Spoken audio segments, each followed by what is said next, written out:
Your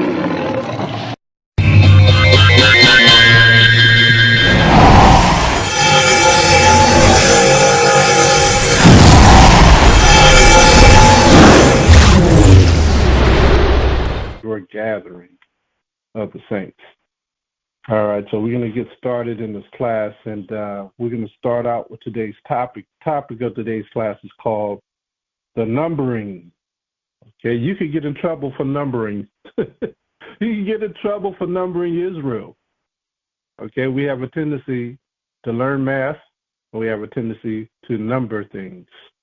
This is what we all do on a day-to-day basis. We number the days, we number the months, we keep track of things, we number everything. The numbers of days before we get to go on vacation, number of days before we get to quit a job or start a new job or pay bills, we number the days. Everything is numbering. This is what we do. We number in the children the days before a pregnancy happens. Some people number up to their birthdays, which we don't celebrate birthdays.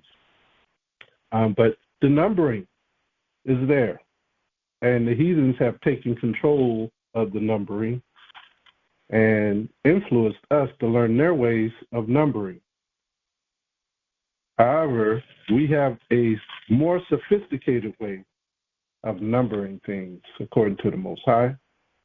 And so through this class, I'm going to give you a few examples on how to number things the right way, using examples of the patriarchs and our forefathers. All right, so let's get into this class. Hallelujah. We're going to start out with Colossians chapter 3, verse 17. Colossians 3, verse 17, and it reads, "And whatsoever you do in word or deed, do all BaHasham Hamashayach Yahawashi, giving thanks to the Heavenly Father by Him." Hallelujah. Hallelujah. So today's class again is dealing with the numbering. When we read the scriptures, we recognize that there's quite a class of Israelites who get numbered. The Most High will number soldiers. He will number priests. He will number the elect. He will number governors, leaders, presidents. Okay, so he will number several different things in the scriptures. He also has favorite numbers. We hear the numbers 7. We hear the numbers 40, 23, 12, 3, 1. We hear numbering throughout the Bible, sequences of numbers. Okay, you have a code throughout the Bible. And even with the AI system, they try to figure out how to label the Bible in code using numbers. That's why the scriptures are all laced in numbers. Okay, so there is a code that goes along with the numbering. And so if you delve even deeper, you'll get all tied up into that. But if you delve too deep, that gets into a form called witchcraft, the numbering. So we have to be careful with the numbering. You see that with horoscopes. You see that with all types of different things in the world where people start to number things. We have to be careful with how we number things and do it spiritually. There's unjust measures and weights that we read about in the law. There's just so many different avenues to go with this, but we're going to stick with what the Most High, how he dealt with his elect and how he dealt with his leaders. Another thing he likes to number the reserves. He likes to number the reserves in secret. Like, for example, when you read the book of 1 Kings and Elijah is running from Jezebel, Elijah says, "I'm the only one. I'm the only one left." And what did the Most High tell Elijah? Let's go to 1 Kings chapter 19 and verse 18. "Yet I have left me 7,000 in Israel, all the knees which have not bowed unto Baal, and every mouth which have not kissed him." See that? So even the Most High numbers his reserves. So there is a numbering sequence in the Bible. And what did he start out the number with? 7. One of his favorite numbers, 7. So 7,000. So he also numbers his saints, right? He numbers his angels. But when he numbers them, he only gives you the reserves. He never gives you the whole number of the saints. He never gives you the whole number of the angels. So he'll give you the reserved number of the saints. He'll give you the reserved number of the angels. He'll round off or he'll cut short, but he'll never give you the full number. This is something to think about when you're dealing with people. Always give them an approximate number. Never give them the exact number. Everything is approximately. And they deal with this type of number in court. If you heard gunshots and an officer comes to you and he says, well, how many gunshots did you hear? Or the news reporter will be like, how many gunshots did you hear? You never say 5 shots, 8 shots. Never give an exact number. You say approximately. So if they use this in the court of law, why should you use this on a day-to-day basis when you are a saint of the Most High? Speak in approximate terms. Okay? That's why he says, don't plan for tomorrow what you could do today. Approximate everything to anybody who asks, because we don't know the day or the hour. We don't know the timing. We don't know if anything's going to happen unless it be what? The Most High's will. The Most High's will controls everything. Reiterate this in other people's lives. Approximately. Let's go to Genesis chapter. And we do that with the new moon, right? We never say exactly when the new moon comes in. We give an approximate time. Approximate. Because the Most High never brings the new moon on the day we think he's going to bring it in on. It might be another day or a day after. So we approximate. All right? Nobody's perfect, but who? The Most High. Let's go to Genesis chapter 1. Genesis chapter 1, verse 27. Now, carpenters will tell you, well, you have to use exact numbers. Well, you still ain't exact. I know carpenters say, well, it's right on the millimeter. No, sometimes it's a little off of the millimeter. Nothing is exact. Nothing is perfect. A door, you think is perfect. You look at that thing long enough, you're going to see crookedness in that door. Same thing with a floor, a roof. You're going to see some flaw in everything that man touches. Genesis chapter 1, verse 27. Genesis chapter 1, verse 27. So the Most High created man in his own image. In the image of the Most High created he him. Male and female created he them.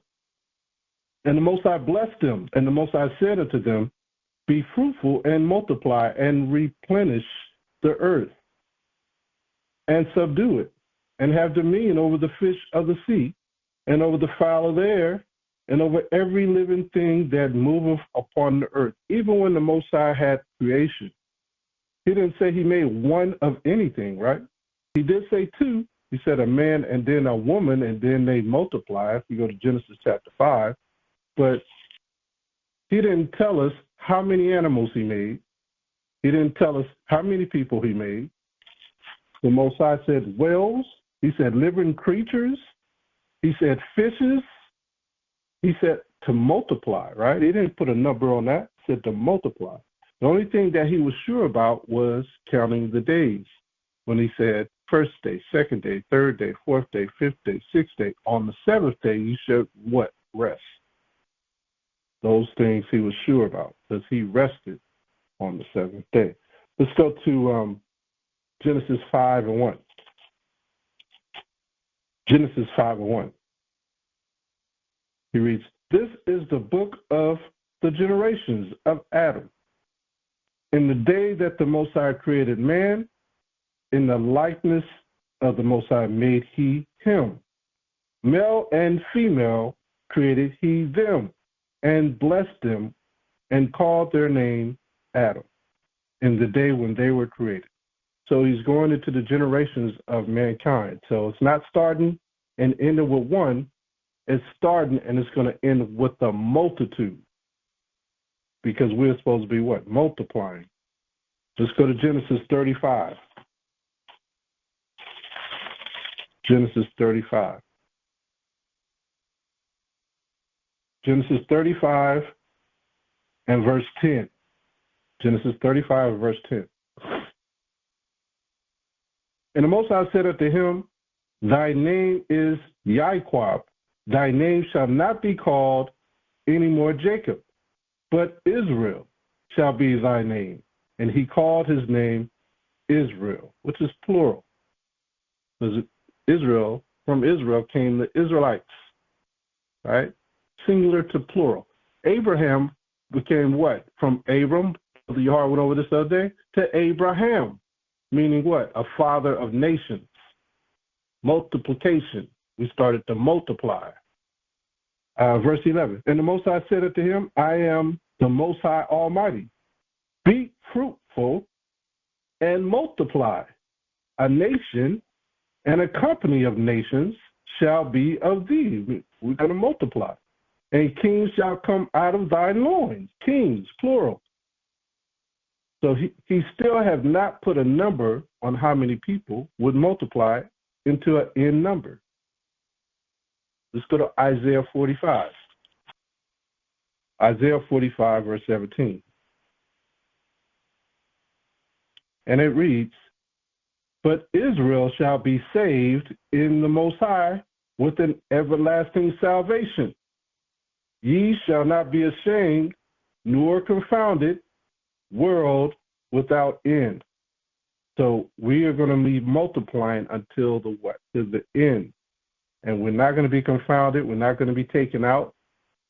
The Most High said that we're going to always be here. And this was the prayer of Ezra.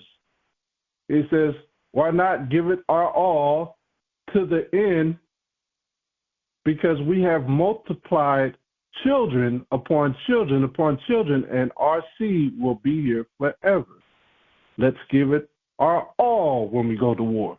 That was the mentality of Ezra. Let's give it our all when we fight against the enemies, because the Most High stands with us, and when we die, we're going to end up in the bosom of his arms. There's nothing to be afraid of when the Most High is with us. Not no concentration camps, not no damn chip. Your brother harping on the chip. Are you afraid of the chip? Most High says fight to the end.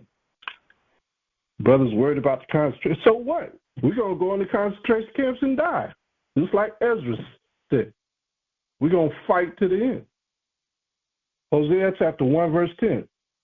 Yet the number of the children of Israel shall be as the sand of the sea, which cannot be measured nor numbered. And it shall come to pass that in the place where it was said unto them, Ye are not my people, there, wherever we've been scattered to, it shall be said unto them, Ye are the sons of the living power. So he says, we cannot be measured or numbered. We're going to be like the sands of the sea. Most High ain't putting a number on that. He just says that we're going to stretch to the end of the universe. It's going to be that many of us. Let's go to Jeremiah chapter 33. They can't stop us. Some of us will die, but we still will be here. Kids. The slogan, we don't die, we multiply, that comes from Crips. Yeah. That used to be the Crip slogan. We don't die, we multiply. Wow, who are you guys? We baby kids. Baby kids? Yeah, we don't die, we multiply. That's how we have to look at this thing. We have to keep pushing and keep teaching the next generation and the next generation so this word can endure through our living bodies forever.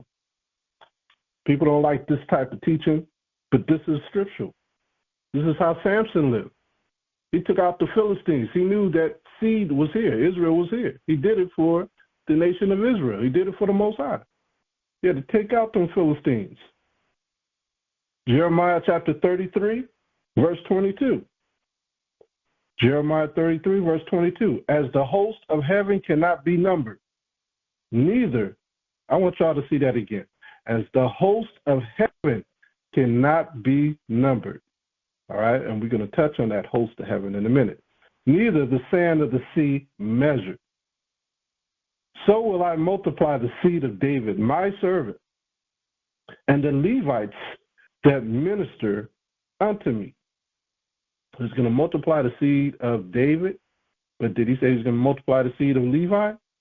Levi is in there, but remember, Levi cannot be numbered. You can't number Levi any way. That's part of the protocol. Jeremiah chapter 31. Jeremiah 31, verse 33. 31, verse 33. See, the law plays a part in all these prophets' sayings. And so they're tiptoeing around the law the entire time they're speaking. Everything they're saying, are the pastors in the churches tiptoeing around the law? They're tiptoeing around the law by not mentioning the law.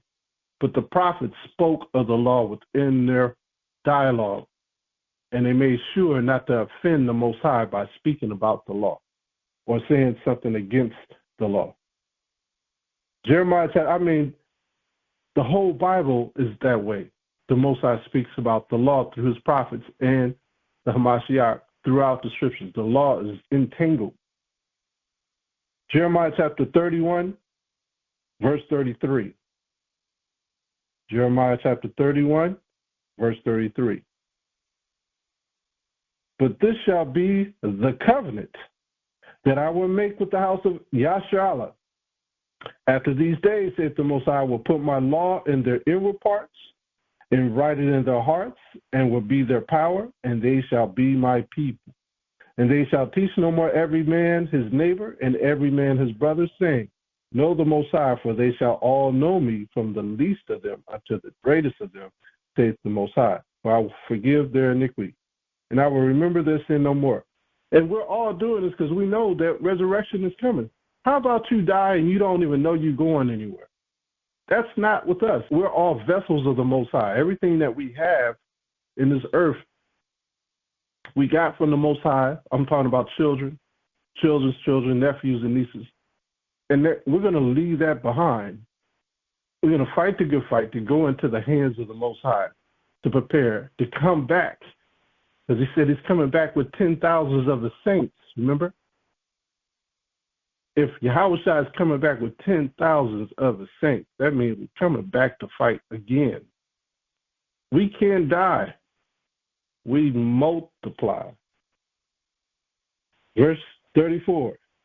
And they shall teach no more every man his neighbor and every man his brother, saying, Know the Most High, for they shall all know me, from the least of them unto the greatest of them, saith the Most High. For I will forgive their iniquity, and I will remember their sin no more. Thus saith the Most High, which giveth the sun for a light by day, and the ordinance of the moon of the stars for a light by night, which divideth the sea when the waves thereof roar. The Most High of hosts is his name. If those ordinances depart from before me, saith the Most High, then the seed of Israel also shall cease from being a nation before me forever. In other words, we're going to continue to be here. Thus saith the Most High, if heaven above can be measured, and the foundations of the earth searched out beneath, I will also cast off all the seed of Israel for all that they have done, saith the Most High. We're going to continue to multiply. No one can stop that. Look at how we outnumber everybody already. They take a census, but they never put the 12 tribes together. They separate the tribes, but they always say, African American, are you have Latino in you? What type of Latino are in you? What type of African American are you? I mean, there's always a little breakdown, right? So they separate us because they don't want the 12 tribes to unite. Now let's see who will try to number Israel. Let's go into the scriptures and let's see who's going to try to do this great sin when the Most High himself never, ever mentioned a number except for his chosen elect, those things that I went over earlier, that comes out of Israel, which are the leaders, the 144,000 of them. It's just like the angels. The angels that are going to come back to fight, those are the chosen angels coming to fight. Let's go to Psalms chapter 68. Now he says the host of heaven cannot be numbered. So out of that host, he has chosen angels to do specific jobs. Let's go to Psalms 68, verse 17. Psalms 68, verse 17. It reads, the chariots of the Most High are 20,000, even thousands of angels. The Most High is among them, as in Sinai, the holy place. Wait a minute, he said, so 1,000 times 1,000 is 1,000,000. So he said 20,000, even thousand. So you got 20 million angels was among the Most High in Sinai on that tiny little mountain. 20 million. 20 million. That's not all the angels. Think about that. 20 million. There's even more angels in heaven. Let's go to Revelation. Remember, these are warring angels. Remember when Daniel was praying the prayer for an angel to come and speak to him, the angel said he got held up by Satan for 21 days. That was a warring angel. So you got warriors coming from heaven down on earth. Revelation chapter 5, verse 11. It reads, and I beheld, and I heard the voice of many angels round about the throne, and the beasts and the elders, and the number of them was 10,000 times 10,000, and thousands of thousands. Okay, so we know already 1,000 times 1,000 is 1,000,000. But he said 10,000s times 10,000s. That is 100 million angels. 100 million on top of the million. That's a lot of angels, man. And this is in heaven. And that's still not all the angels. So there's a lot of angels. And you wanted people to say, well, how can Jerusalem hold so many saints in that day? How can heaven hold that many angels? Verse 12, saying with a loud voice, worthy is the Lamb that was slain, and Yahawashi is the leader over all these angels. Saying with a loud voice, worthy is the Lamb that was slain to receive power and riches and wisdom and strength and honor and glory and blessing, and every creature which is in heaven and on the earth and under the earth, and such as are in the sea, and all that are in them, heard I saying, blessing, honor, glory, and power be unto him that sitteth upon the throne, and unto the Lamb forever and ever. Yahawashi is the right-hand man of the Most High, in charge of all these angels. And one angel could destroy an ICBM missile. One punch. One angel. What do you think the rest of them could do? Verse 14. And the four beasts said, Amen. And the 24 elders fell down and worship him that liveth forever and ever. Now these living creatures and the 24 elders are the top officials. You got angels on the earth too, let alone. You can't even count them. Let's go to Hebrews chapter 12. Hebrews chapter 12, verse 22.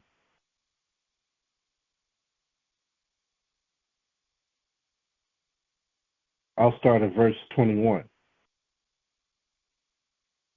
Because this was the mountain that Moses was on. It says, and so terrible was the sight that Moses said, I exceeding fear and quake. But ye are come unto Mount Zion, and unto the city of the living power, the heavenly Jerusalem, and to an innumerable company of angels. You can't even count how many angels were in that area. To the general assembly and church of the firstborn which are written in heaven, and to the Most High, the judge of all, and to the spirits of just men made perfect, and to Yahawashi, the mediator of the new covenant, and to the blood of sprinkling that speaketh better things than that of Abel. Now, the blood of the sprinkling, that was taken on by who? Only the Levitical priests could sprinkle the Israelites that they were forgiven of sins. So now Yahawashi does that. We're going to talk about the Levites. So let's get back to Israel. So Israel wanted a king, so the Most High gave Israel a king, but with heavenly orders, right? So he's different from all the other kings. The Most High gave him strict commandments regarding things which can't be multiplied and regarding things that can't be numbered. So we're going to look into the scriptures and we're going to see what could our king do. Just like Yahawashi, when he was praying the prayer, when he had the disciples, he says, I pray for them. I pray not for the world. I pray for those that you have given me. Okay? So Yahawashi was praying for a number, but there was others that also believed in Yahawashi, like Nicodemus. Certain soldiers believed in him. There were others that believed, but Yahawashi says, I pray for them. I pray not for the world. Let's go to Deuteronomy chapter 17. Deuteronomy chapter 17 and verse 14. And this is regarding our kings. It says, when thou art come unto the land which the Most High thy power giveth thee, and shall possess it, and shall dwell therein, and shall say, I will set a king over me, like as all the nations that are about me. Thou shalt in any wise set him king over thee, whom the Most High thy power shall choose. One from among thy brethren shalt thou set king over thee. Thou mayest not set a stranger over thee, which is not thy brother. And you wonder why our brothers and sisters are taking this democracy and this Republican Party so serious, where they vote and give away their power to these kings. That's what, when you vote, that's what you do. You give it all your power, and you're agreeing with everything this man is saying. And this man is not even, these guys that are running for president, they are not even of our brothers. Politics is just a game to keep us busy. But the Most High gave us strict commandments. He says that we are only supposed to elect our brethren. He says, one from among thy brethren shalt thou set king over you. Thou mayest not set a stranger over you, which is not thy brother. We are not supposed to vote for presidents in this country, unless he was one of our brethren. Verse 16, but he shall not multiply what? Horses to himself, nor cause the people to return to Egypt. Wow. To the end that he should multiply horses. He said, do not multiply horses. These people would jump on these horses and go right back to Egypt. For as much as the Most High has said unto you, ye shall henceforth return no more that way. So this was the decree that the Most High gave our king, not to multiply horses. Neither shall he multiply wives to themselves, that his heart turn not away. Neither shall he greatly multiply to himself silver and gold. This is something that we love. We want. We're enticed by it. But the Most High said, if you're going to be a king, do not multiply horses, do not multiply wives, do not multiply silver and gold. And it shall be, when he sitteth upon the throne of his kingdom, that he shall write him a copy of this law in a book, out of that which is before the priests, the Levites. And it shall be with him, and he shall read therein all the days of his life, that he may learn to fear the Most High his power, to keep all the words of this law and these statutes to do them, that his heart be not lifted up above his brethren, and that he turn not aside from the commandment to the right hand or to the left, to the end that he may prolong his days in his kingdom, he and his children in the midst of Israel. So wait a minute. I thought Solomon was a king, and I thought Solomon had access to this book that the Most High designated to the king's decree. I thought he had access to this thing as a king. Why did he go off so bad? Deuteronomy 17, verse 17, neither shall he multiply wives to himself, that his heart turn not away, neither shall he greatly multiply to himself silver and gold. Why did Solomon multiply wives? He must have didn't read that in the book. Or the Levitical priest failed to mention it to Solomon. One or the other. The Solomon, when we read, did he deal often with the priest? He had to as a king. All right, let's go to Deuteronomy. Actually, let's go to 1 Kings chapter 10. Let's see what Solomon did. We're going to skip over King David, and we're going to go right to his son, King Solomon. King David was supposed to know this, and he's supposed to tell his son not to do certain things, right? Which was written in that book. 1 Kings chapter 10, verse 26. Let's start at 23. 1 Kings chapter 10, verse 23. So King Solomon exceeded all the kings of the earth for riches and for wisdom. And all the earth sought to Solomon to hear his wisdom, which the Most High had put in his heart. One thing about the Most High, if he gives you a gift, he will not take it away from you. Once he gives you a gift, it's stuck with you for life. All right? Whitney Houston could sing her whole life. She had the gift to sing. You know, these gifts, they stay with you. And they brought every man his present, vessel of silver, vessels of gold, wait a minute, and garments, and armor, and spices, horses, mules, a rate year by year. So he got all the things that he wasn't supposed to do, which was he wasn't supposed to multiply horses, women. He wasn't supposed to multiply silver and gold.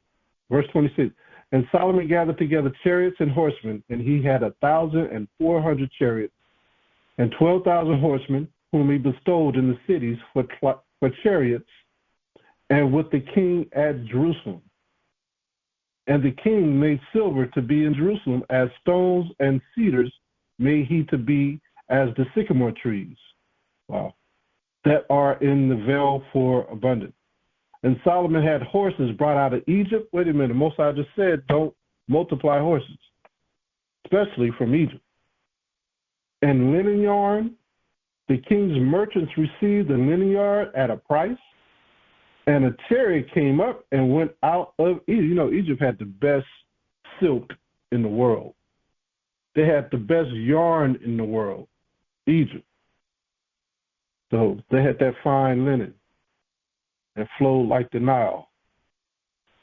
Verse 29, and a chariot came up and went out of Egypt for 600 shekels of silver, and a horse for 150.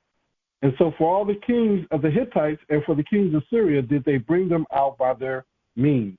So he multiplied horses, he multiplied silver, multiplied gold because of the wisdom that the Most High gave them. People sought after it, and they brought him gifts, and it multiplied. Let's go to verse 11, chapter 11, verse 1. 1 Kings, chapter 11, verse 1. But King Solomon loved many strange women, together with the daughters of Pharaoh, women of the Moabites, Ammonites, Edomites, Sidonians, Hittites. Solomon lost his mind. So he basically returned to Egypt because he married the Pharaoh's daughter, he married other kings' daughters, and then he multiplied wives who changed his heart from the law, which was the decree that we read about in Deuteronomy chapter 17. They said the decree was that Moses had gotten that Joshua got it not to multiply wives, horses, silver, and gold. Let's read on. Verse 2. 1 Kings chapter 11, verse 2. Of the nations concerning which the Most High said unto the children of Israel, ye shall not go into them, neither shall they come in unto you, for surely they will turn away your heart after their powers, after their gods. Solomon clave unto these in love, and he had 700 wives, princesses, and 300 concubines, and his wives turned away his heart, just like the scriptures say. For it came to pass when Solomon was old that his wives turned away his heart after other gods, and his heart was not perfect with the Most High, his power, as was the heart of David, his father. Now, Solomon, if he had followed the ways of the Most High all the way to the end of his life, he probably would have lived longer, all right? Because the scriptures said that if he did the things that was decreed by the Most High, he would have long life as a king. Solomon died at 65. He didn't even make 70. Okay, so he was going against the Most High in his efforts and his ways. He forgot about the Most High. Wait a minute. So if David was called perfect because he repented, but he had flaws too, right? The Solomon's heart was not like his father David. I want to take us back. Let's go to 2 Samuel, and let's look at King David, because King David did have flaws. King David did something almost as bad as Solomon. Well, one, we know about his other flaws with Bathsheba and killing Uriah the Hittite, and he did several other things too. But David had a forgiving heart, and it was in likeness to the Most High's heart to forgive and have mercy. 2 Samuel chapter 24 and verse 1. We read about Solomon and his flaws. Now let's read about King David and his flaws. And it reads, and this is all dealing with the numbering. 2 Samuel 24, verse 1. And again, the anger of the Most High was kindled against Israel. Now, when the Most High gets angry, it's almost, even those who are walking in sync with the Most High, if you deter your life just a little bit, if the Most High is already angry and you deter, sin is coming into your life. If you just turn just a little bit while the Most High is angry, you can be snapped out quick. That's when you really follow the way. It's like you're in the midst of the storm. Do not do nothing stupid at that time. You see an earthquake happen, do not do nothing stupid at that time. It will spin on you quick when the Most High is angry, because there's angels and spirits all over the place waiting. And again, the anger of the Most High was kindled against Israel, and he moved David against them to say, go number Israel and Judah. Who moved King David? As we read, we're going to find out who moved him. For the king said to Joab, the captain of the host, which was with him, go now through all the tribes of Israel, from Dan even to Beersheba, that's a big body of land, and number ye the people, that I may know the number of the people. And Joab said unto the king, now the Most High thy power add unto the people, how many soever they be, and 100-fold. So everybody of Israel got numbered. And that the eyes of my power, the king, may see it. But why doeth my power, the king, delight in this thing? Even Joab knew something was wrong with this, his general. Verse 4, notwithstanding the king's word prevailed against Joab and against the captains of the hosts. Verse 4, notwithstanding the king's word prevailed against Joab and against the captains of the hosts. And Joab and the captains of the hosts went out from the presence of the king to number the people of Israel. Now, to the Most High, this is a very, very wicked thing. And I told you, if the Most High is angry, do not turn to the right or do not turn to the left. Just walk a straight path. because the Most High's anger burned against King David because of David's pride. The person who told King David to number Israel for his census was Satan. Satan incited King David. The Most High also can use Satan in various ways. It could be just for the disciplining of Israel or a servant. It could be for the refining of a servant. It could also be for the purification of a servant. The reasoning behind the purification is because of the disobedience.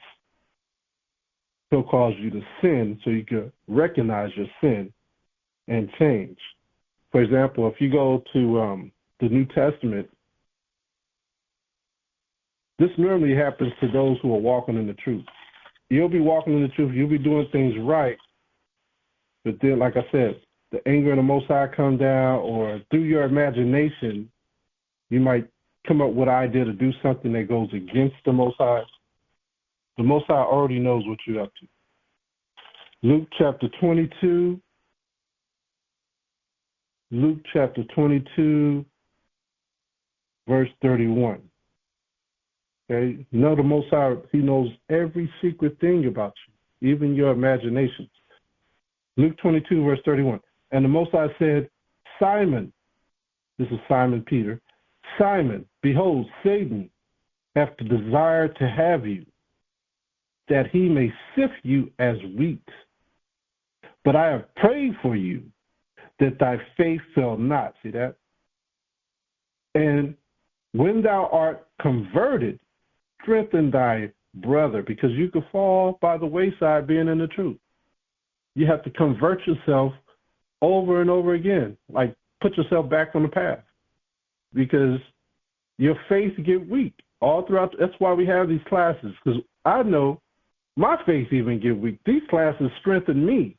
Me just teaching strengthens me, and it should strengthen you, because all during the week we're tested. All during the week. All it takes is you to miss 1 week, a second week, third week, fourth week, and you just start to fall off little by little by little. Before you know it, you're doing things not even thinking twice about.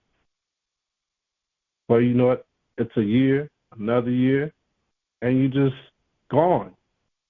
This is why Yahawashi said this to Simon. He said, Satan asked it for you. You know, because Simon was starting to decline in his belief. Let's read 32. But I have prayed for you, that thy faith fail not. And when thou art converted, strengthen thy brethren, because they need help.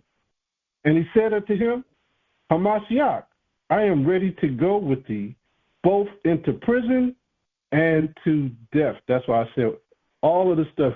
He was ready to go to prison, concentration camps, and death.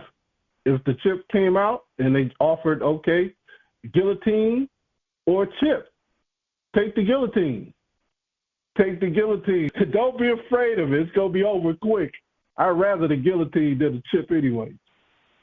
All right? So, you know, I know brothers talk about different things, and they have assumptions of what the chip is, and the chip is sin and things like that. But when it comes down to it, what are you going to do?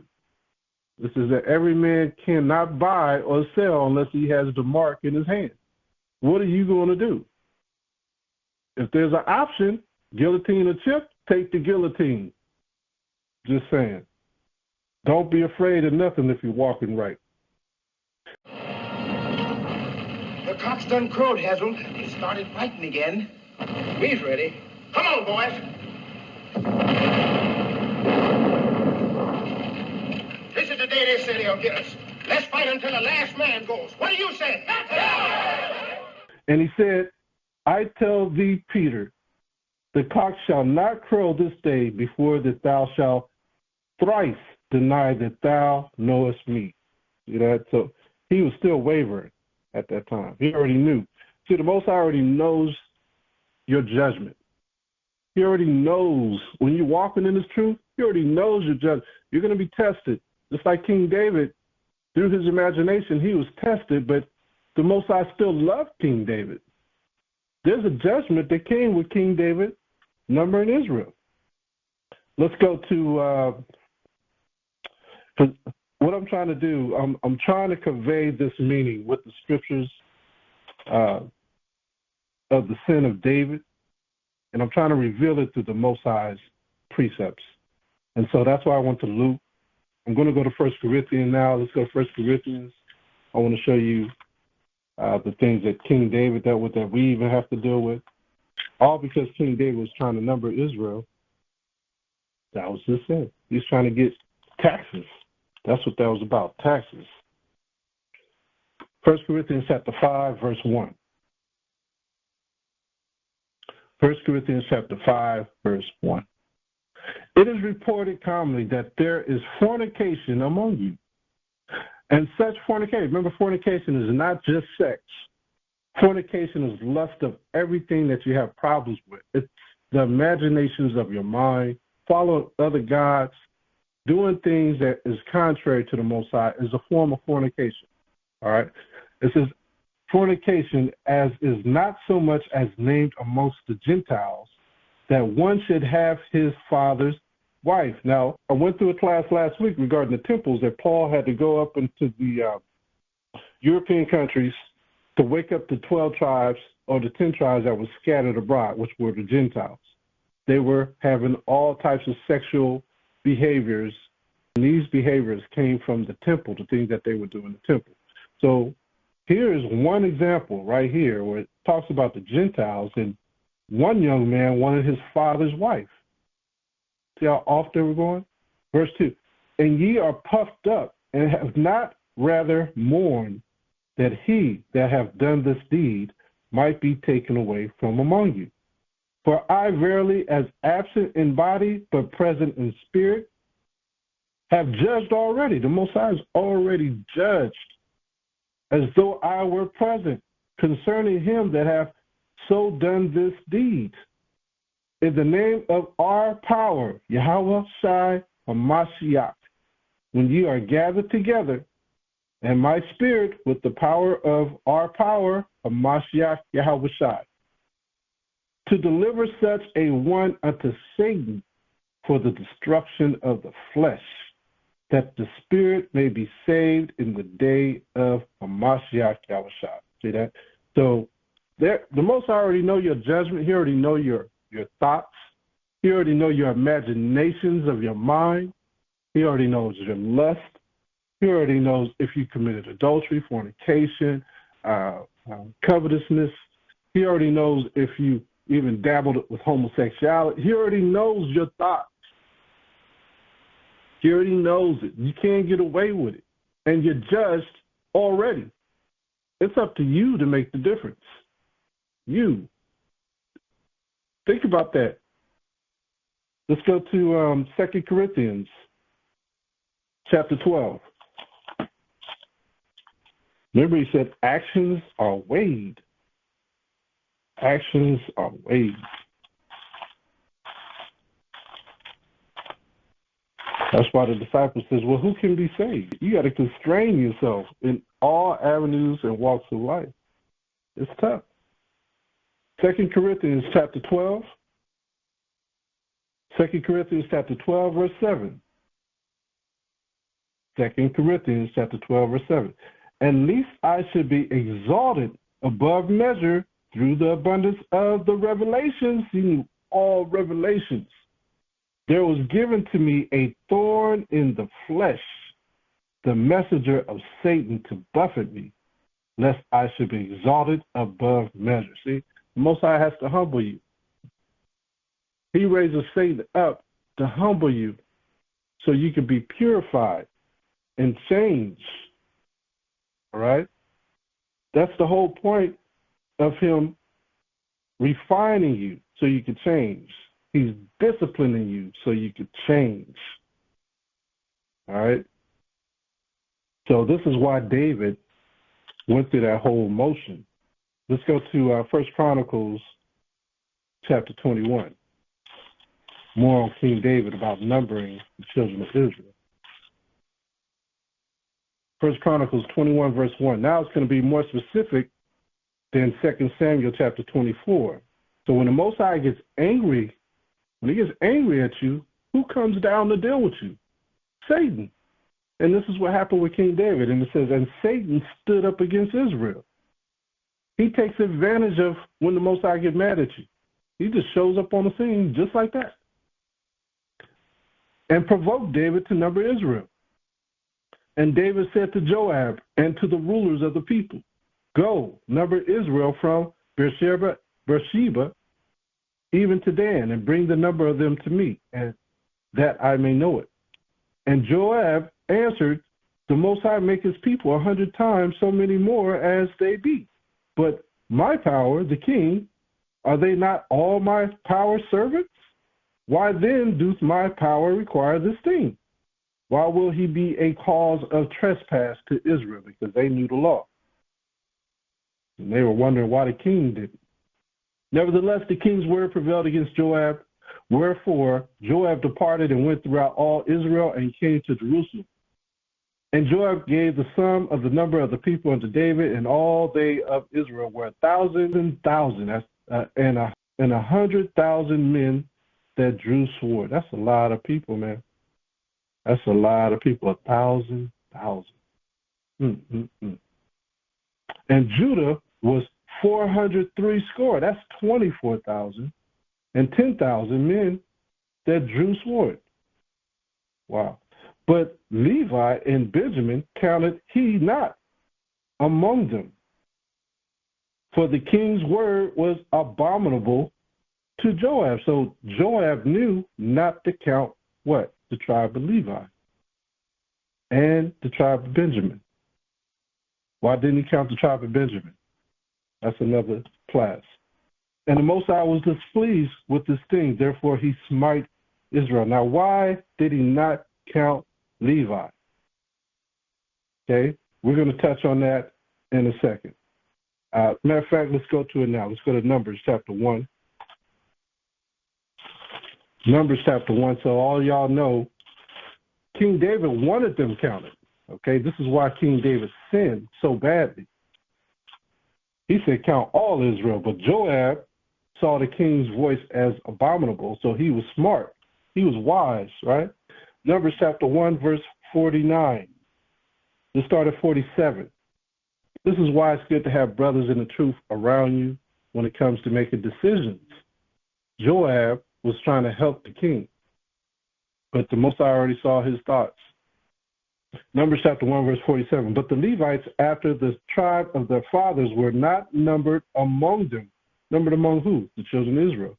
For the Most High had spoken unto Moses, saying, only thou shalt not number the tribe of Levi, neither take the sum of them among the children of Israel. See that? Let's keep reading. But thou shalt appoint the Levites over the tabernacle of testimony, and over all the vessels thereof, and over all things that belong to it. They shall bear the tabernacle and all the vessels thereof. And they shall minister unto it, and shall encamp round about the tabernacle. Drop down to verse 43, or 53. Verse 53.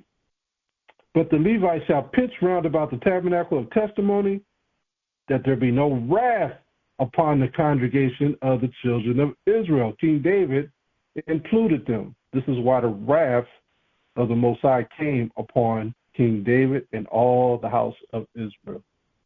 This is why. And the Levites shall keep the charge of the tabernacle of testimony. See that? Let's go back. So now you know why the wrath and the anger came on King David. Forgot, you wasn't supposed to number the tribe of Levi. And Joab thought this was abominable that he wanted them numbered. Or 1 Chronicles chapter 21, verse 7. 1 Chronicles, we're getting a lesson here. This is a lesson. This is the things that people don't want to go through. They don't want to go through the scriptures, and this is where you get understanding. People want the simple truth. That's why all you hear about in a lot of these Israelite channels is Esau, the white man's the devil, which is true, but these are the nuts and bolts that we need to have a full understanding of the Most High. We are here to please the Most High, and we have to know what the Most High wants. Yes, we're to prophesy and know what's coming and know who the judgment's coming on, but we got to keep the judgment off of us by understanding the nuts and bolts, the conditions that we were given. Verse 7, and the Most High was displeased with this thing, therefore he smite Israel. Now you know why he smited Israel. And David said unto the Most High, I have sinned greatly because I have done this thing, but now I beseech thee, do away the iniquity of the servant, for I have done very foolishly. And the Most High spoke unto Gad, David's seer, a prophet, saying, go and tell David, saying, thus saith the Most High, I'll offer thee these three things. I'm going to give them three options. Choose thee one of them, that I may do it unto thee. Choose A, B, C, or all of the above. He gave them options. Verse 11. So Gad came to David and said unto him, thus saith the Most High, choose thee, choose one of them. Verse 12.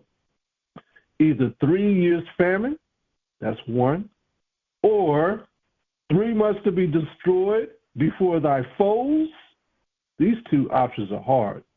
While that the sword of thine enemies overtake you, or else 3 days the sword of the Most High, even the pestilence in the land, and the angel of the Most High destroying throughout all the coast of Israel. Now therefore advise thyself what word I shall bring again to him that sent me. And David said unto Gad, I am in a great strait.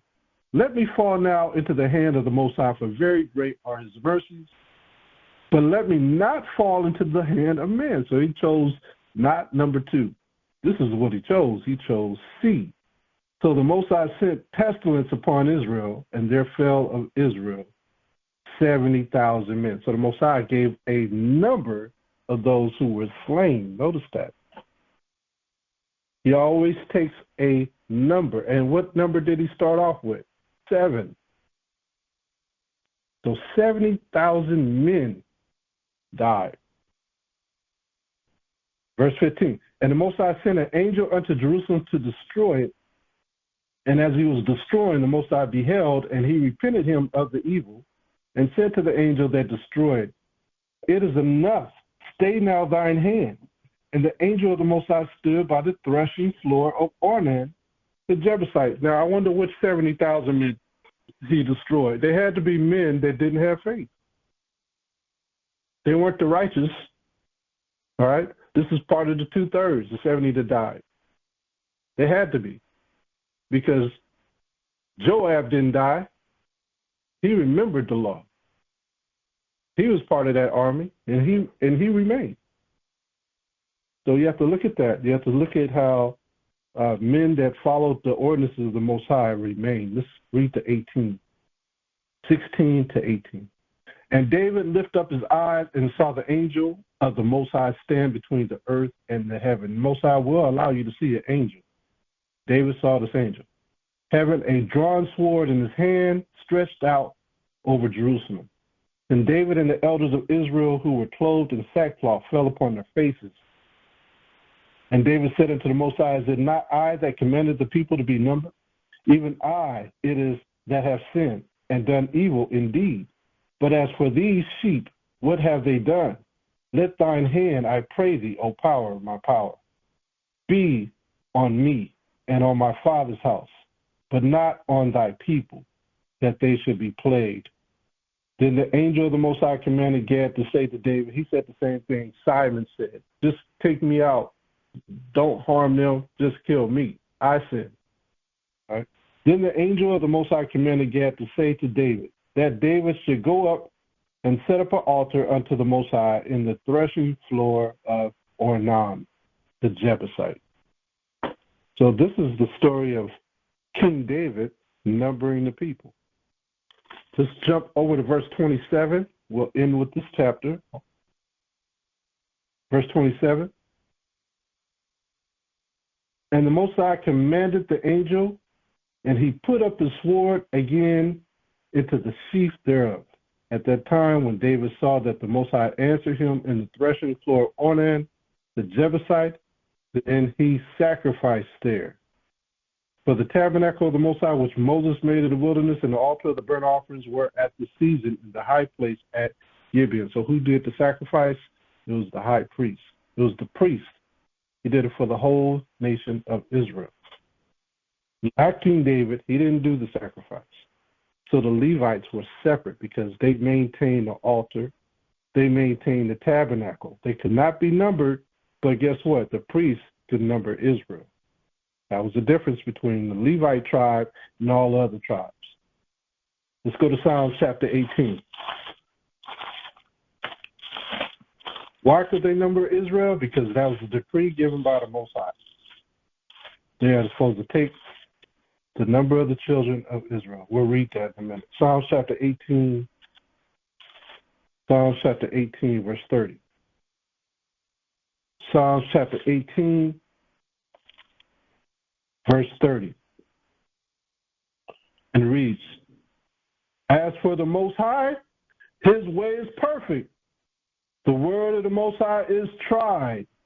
He is a buckler to all those that trust in him. This is what we're supposed to do, trust in the Father. King David lost his trust. Let's go back, 2 Samuel chapter 24. 2 Samuel chapter 24, verse 16. 2 Samuel 24, verse 16.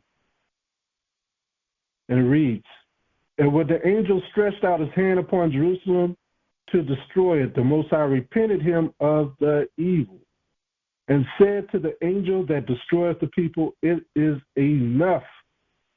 Stay now thine hand. And the angel of the Most High was by the threshing place of Aruna the Jebusite. Where is this angel at today in America? Right in the Central America. Right in the Midwest. The angel's going through just bringing pestilence to the states within through storm and tempest. And there's a number of people that have to be slain for the Most High to be satisfied. He's already got a designated number for the people who are slain and the people that are going to live. Gentile or Israelite. You already got a number for him. So David was, when we look at what we just went over, David wasn't no better than Solomon at one point or another, but he repented. That was the difference. He repented like Simon in the book of Luke chapter 22. So you can't number Israel unless you were instructed by the Most High. And you had to be part of a certain tribe, right? Let's go to Exodus chapter 30, and we're going to look at that certain tribe. Exodus 30. Now you understand, you have a depth about this whole thing when somebody says, well, King David got in trouble because he numbered Israel. Well, they may not know the whole backdrop on why he couldn't number Israel. They might think you can't number anybody. But he numbered the tribe of Levi on top of it, which was going off because the Most High never told him to number anything, and he did it. But he wanted to number everybody. Exodus chapter 30, verse 11. Now, let's look at Levi, and let's see what Levi can number and why. Exodus chapter 30, verse 11. And the Most High spoke unto Moses, saying, when thou takest the sum of the children of Israel, after their number, then shall they give every man a ransom for his soul unto the Most High. When thou numberest them, that there be no plague amongst them when thou numberest them. So this is during the time of the Day of Atonement. The priests are numbering Israel. All right? So if he spoke to Moses, what is Moses? What tribe is Moses from? What tribe is Moses from? Let's go to Exodus. Hold that chapter and let's find out, just in case some people don't know what tribe Moses came from, because some people think Moses wasn't of a tribe, that everybody could be saved.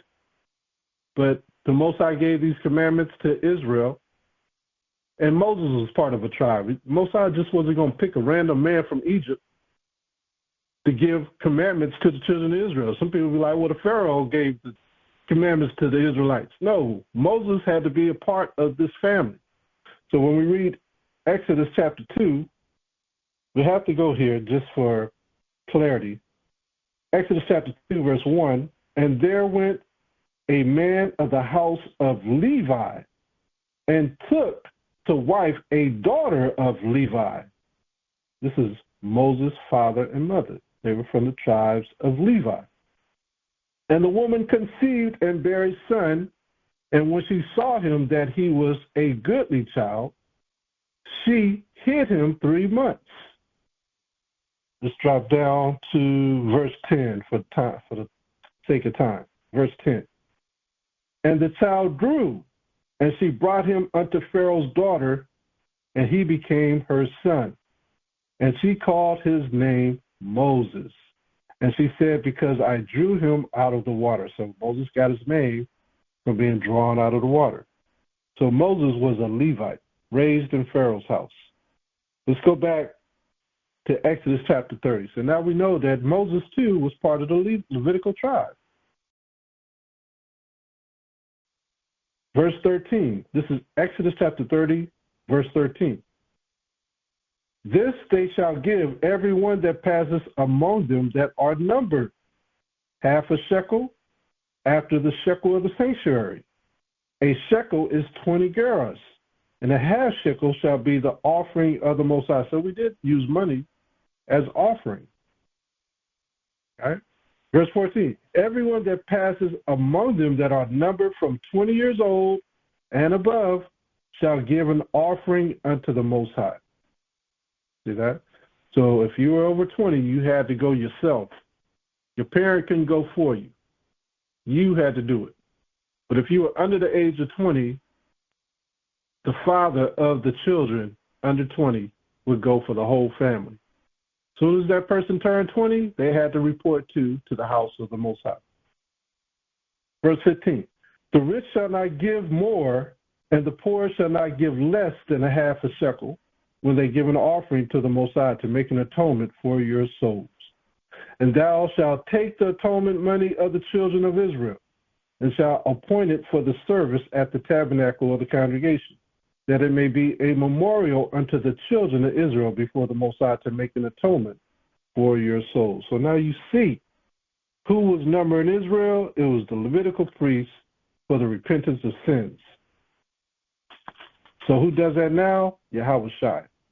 He has a number of souls. He said, I pray not for the world, I pray for them, not for the world.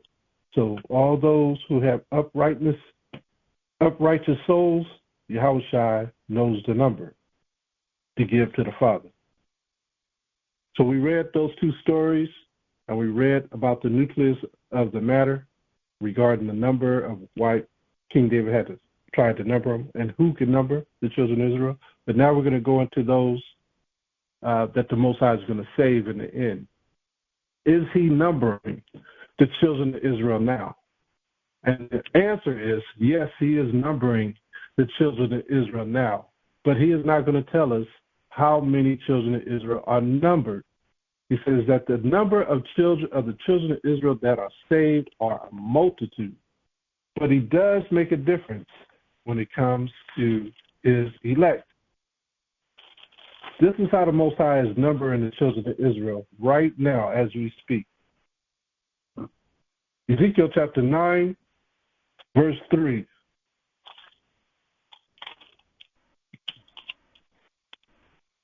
Ezekiel chapter 9, verse 3. It reads, and the glory of the Most High of Yasharallah was drawn up from the cherub, top angel, whereupon he was to the threshold of the house. And he called to the man clothed with linen, which had the writer's inkhorn by his side, another angel. And the Most High said unto him, go through the midst of the city, through the midst of Jerusalem, and set a mark upon the foreheads of the men that sigh and that cry for all the abominations that be done in the midst thereof. So the abominations are still called abominations this day. They're still called abominations. not just sins, they're still called abominations. Some people say, well, Christ did away with all abominations. So you can be forgiven for your abomination, but they're still abominations. Remember, he called the man that sits in the temple is the abomination, the Antichrist. Verse 5, and to the others he said in mine hearing, go ye after him through the city, and smite. Let not your eyes spare, neither have ye pity. Slay utterly old and young, both maids and little children, and women. But come not near any man upon whom is the mark, and begin at my sanctuary. Then they began at the ancient men which were before the house. And he said unto them, defile the house and fill the courts with the slain. Go ye forth. And they went forth and slew in the city. And it came to pass while they were slaying them, and I was left, he got spared, that I fell upon my face and cried and said, oh, my power, Yahawah, wilt thou destroy all the residue of Israel in thy pouring out of thy fury upon Jerusalem. This is the same thing Abraham, this was his plea with Lot. This is the same thing Ezra said. Are you going to kill everyone? He didn't put a number on it, but he said, are you going to kill everyone? Amazing, right? So, Most High got a number, but we don't know that number. All we know is the elect. 2 Ezra chapter 8, verse 1. 2 Ezra chapter 8, verse 1. And he answered me, saying, the Most High hath made this world for many, but the world to come for few. So only a few of his people, which is like a multitude of people, thousands upon thousands, millions of people, are going to be spared out of billions or trillions of people. Only a multitude. The Most High has a way of tallying up numbers of those whom he has slain. 2 Kings chapter 19, verse 35. He doesn't always reveal that number to us. But sometimes he does, just so we can be a little afraid, like King David was afraid of that angel. 2 Kings chapter 19, verse 35. And it came to pass that night that the angel of the Most High went out and smite in the camp of the Assyrians 185,000. 184, that's 80, and 5,000. That's 85,000 right there. And when they arose early in the morning, behold, they were all dead corpse. So the Most High is tallying up numbers. See that? So he has a number for those that die and a certain number for those who live in his record books. Now he tells us that the elect, there will be a set number, which are the leaders of Israel, that he's going to count, which are 144,000. All right, we know about this number. Those are his elect. But he gives us a number. Sometimes he'll tell us, like he told Noah, in 7 days I'm going to destroy this earth. I'm going to flood this earth in 7 days. He gave him 7 days to load up that ship with 2 of every kind of animals. 7 days. I mean, Noah was working. To some of us, we'd be like, man, that's not enough time. 7 days? Well, you get what you can. The Most High will bring them to you. Nothing is difficult with the Most High. If he deems it, if he tells us to do it, we got to do it. There's a requirement of you that's coming. Revelation chapter 14, verse 1. And I looked, and lo, a Lamb stood on the Mount Zion, and with him 144,000, having his Father's name written in their foreheads. And I heard a voice from heaven, as the voice of many waters, and as the voice of a great thunder, and I heard the voice of harpers harping with their harps. And they sung as it were a new song before the throne, and before the four beasts and the elders, which is 24, and no man can learn that song but the 144,000 which were redeemed from the earth. So 144,000, the Most High said he's going to redeem from the earth, the elect. Let's go to Revelation chapter 7. Revelation chapter 7. And now he's going to calculate out of the 144,000, he's going to do math for us to see what it equals up to. And after these things, I saw four angels standing on the four corners of the earth, like King David did, holding the four winds of the earth, that the wind should not blow on the earth, nor on the sea, nor on any tree. And I saw another angel ascending from the east, having the seal of the living power.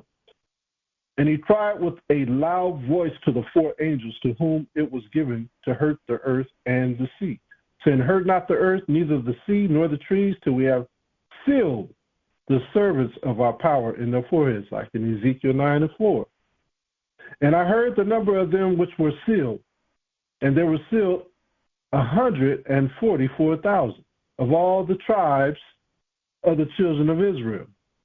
So he's being specific. Of the tribe of Judah were sealed 12,000. Of the tribe of Reuben were sealed 12,000. Of the tribe of Gad were sealed 12,000. Of the tribe of Asher were sealed 12,000. Of the tribe of Naphtali were sealed 12,000. Of the tribe of Manasseh were sealed 12,000. Of the tribe of Simeon were sealed 12,000. Of the tribe of Levi were sealed 12,000.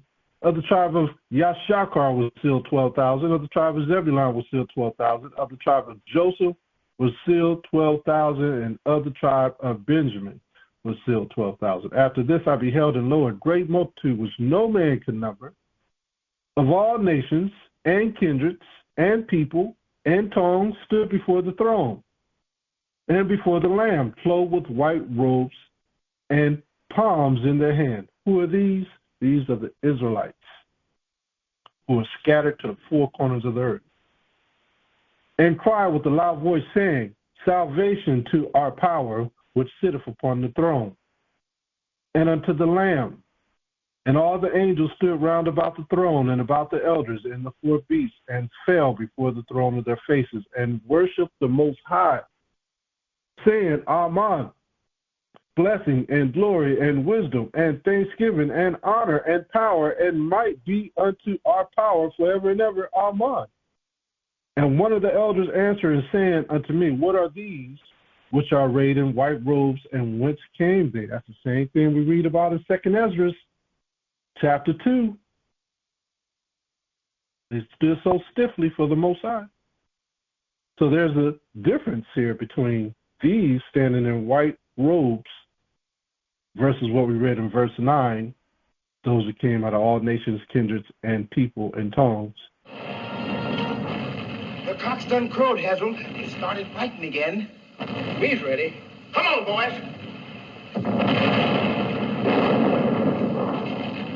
This is the day they say they'll get us. Let's fight until the last man goes. What do you say? These are different. And one of the elders answered, saying unto me, what are these which are arrayed in white robes? And whence came they? They ain't going to recognize you until this happens, who you are. Verse 14. And I said unto them, Sir, thou knowest.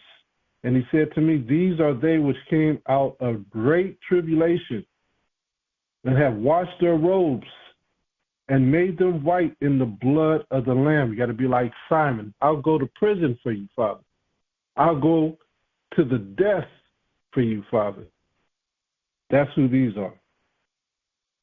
Therefore are they before the throne of the Most High, and serve him day and night in his temple. And he that sitteth on the throne shall dwell among them. See that? So now we see that the Most High has numbers and sections and groups and quadrants. So let's see who these are in the book of Jude. Book of Jude, chapter 1, verse 14. And it reads, and Enoch also, The seventh from Adam prophesied of these. So we were spoken of way back in the beginning, saying, Behold, the Most High cometh with 10,000s of his saints to execute judgments upon all and to convince all that are ungodly among them. Are they ungodly, but not keeping his laws? Of all their ungodly deeds, which they have ungodly committed, and of all their heard speeches, which ungodly sinners have spoken against him. See that? So these are those who stood so stiffly for the Most High. We're going to end with this verse. We're going to go to Matthew 19, verse 27. Then answered Peter and said unto him, Behold, we have forsaken all and followed thee. What shall we have therefore?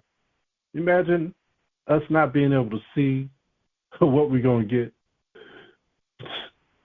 And Yahawashi said unto them, Verily I say unto you, that ye which have followed me in the regeneration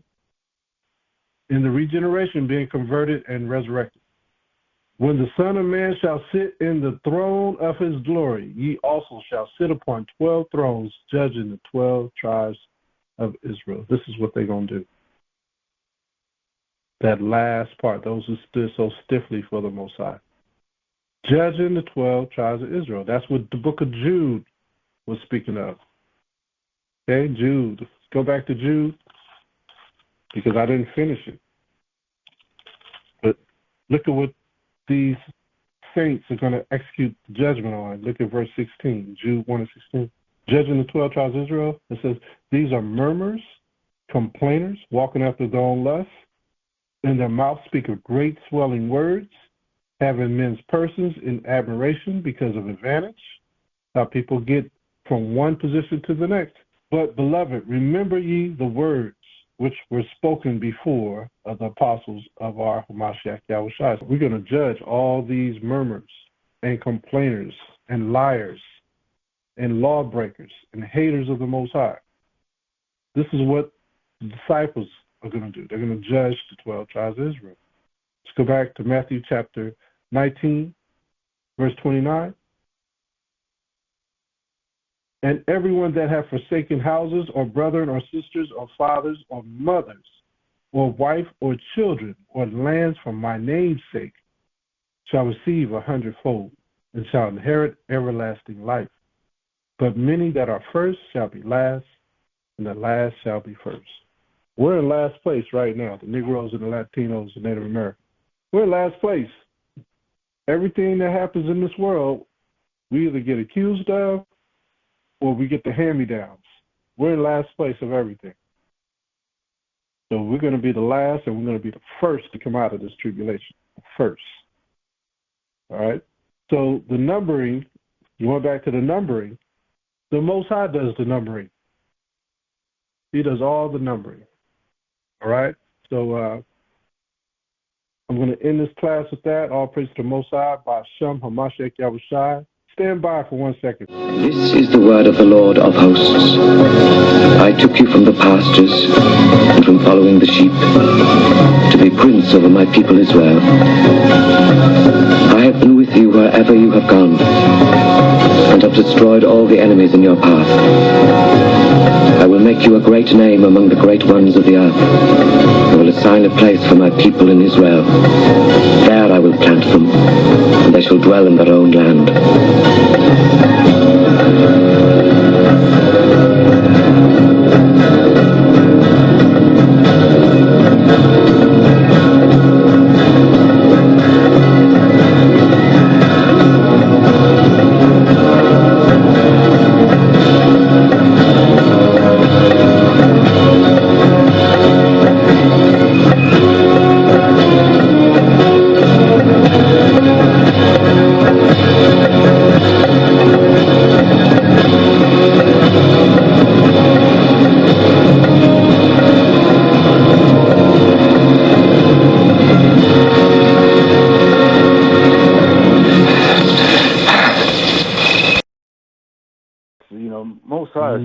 wonderful, man, and the way he deals, because his word it's got to be what he say. He can't say something and then turn on it and not do it.